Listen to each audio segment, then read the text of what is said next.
Are you a busy parent? Are you a busy person? Are you struggling to find time to play this beautiful new instrument that you just bought and you were so excited to get into playing? Well, if you're struggling on finding time to play, you're in the right place. And today I will give you 5 tips for finding time to make sure that you get your practice in. At the end of this video, I will be talking about the one amazing thing that you can get from your guitar practice.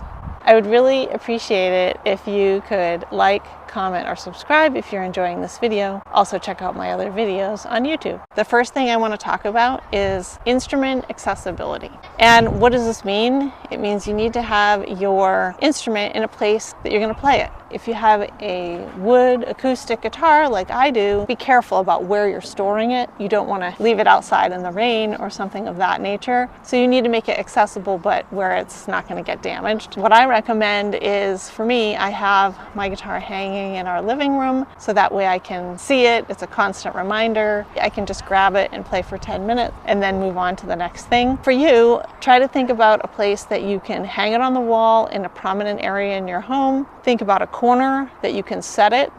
They have stands that you can get as well if you don't want to have it hanging on the wall. What I also do sometimes is I will set it on a sofa or a couch in another room that maybe I don't use that often, and I will just set it there, so then when I'm ready to play, I'll just go to that room and play. So that would be another option, is just have it in a place that's easy to access. The next thing I want to talk about is number 2, having a place to play. Not everyone can play in their living room because there's other people there that maybe don't want to hear you practicing your guitar skills. There are many other places in your home that you can try. And the first one that I have, which I think almost everyone has, and that is a closet. If you have a closet, especially a walk-in closet, this can be a great place to practice because it actually dampens the sound as I'm playing,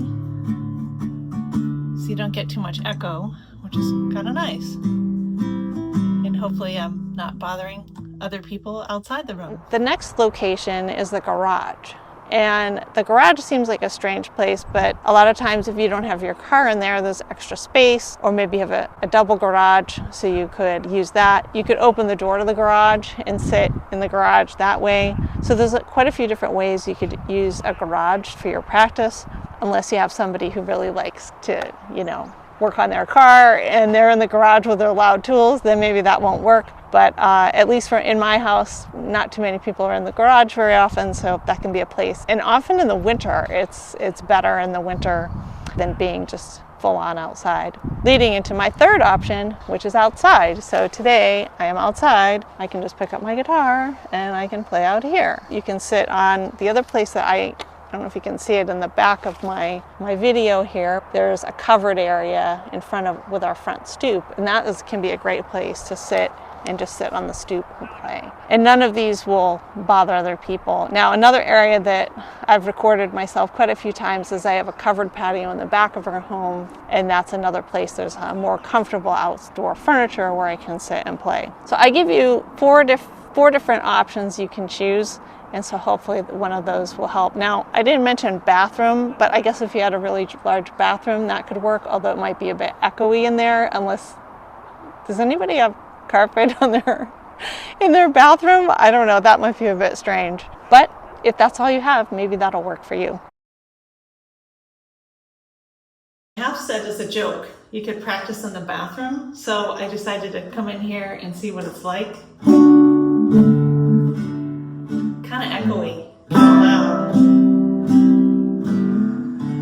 All right, moving on to item number 3, and that is finding the time. So I'll give you an example that happened to me just a little while ago. It was 2:17 in the afternoon, and I knew the kids would be coming home at 2:35. So I had from 2:17 to 2:35, and I thought, you know what? I have just enough time to practice a couple songs. I grabbed my songbook and I grabbed my guitar and I just went ahead and played 2 or 3 songs, and then I headed down to the bus stop. And that was just one example. Another thing you can do is if you're preparing dinner and it's taking time to cook while it's in the oven, instead of cleaning up, you could actually take 10 or 15 minutes and play guitar for that time. That's a good way. Or if there's any time that you're waiting for something, you can squeeze it in because you know there's a definite end time for that practice, and that can be a good way to get it in. So you don't have to feel like you have to set aside this huge block of time of an hour or 2 hours to practice. It's not like that.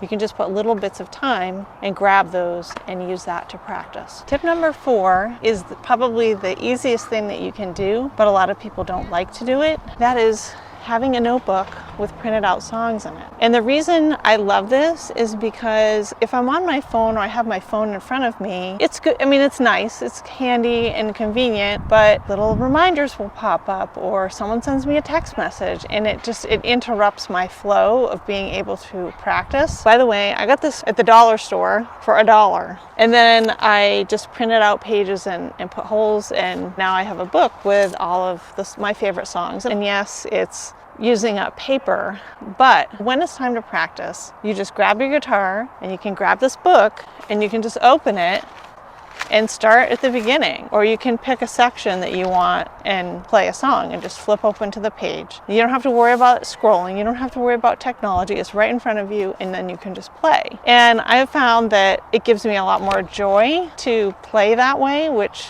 may sound strange to play, printed out music. But for me, it's a game changer, really. It allows me to focus on the songs, and I remember things differently when I see it in like a printed out form versus scrolling on a screen. Definitely think about this. It's time saving and it will help keep you focused on the practice time. So for tip number 5, there are times when I'm so busy, I have too many things going on in my brain, and I can't focus on any one thing. And that's when I think maybe I should just take a break and play guitar. But it's a bit counterintuitive. It's like I'm so busy, I have so many things to do, I can't focus and get them done. But then I'm piling on this idea of playing guitar and taking up more time. The reason is that when you are singing, it changes what's going on in your brain.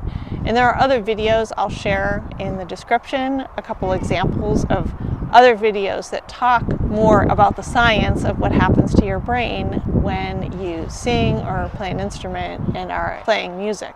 I hope you enjoyed this video with my 5 tips on how to get more out of your guitar practice. I would like you to walk away with hopefully some ideas on how you can implement changes to your guitar practice and get more out of it. Please make sure to check out the videos that I mentioned around how the brain is impacted by music. And lastly, I hope if you like this video that you will like, comment, or subscribe, and I will see you on a future video.